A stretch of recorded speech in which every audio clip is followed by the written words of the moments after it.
Sao kaburom jong utrai kirubat serap kiyeng kijing yaroba kiyarwai ki pensawa ya kibneng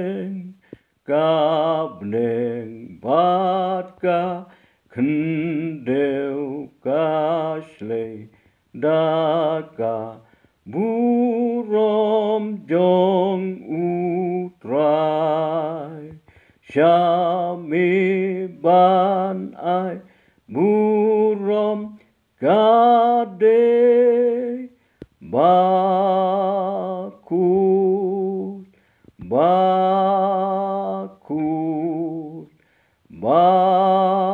bakut trai galakan winka bneng hajrong perteru kaya rojam bakut kaong trai kipat bahaklitam kabneng batka kendeu kashlei daka burom jong utrai shami ban ai burom kade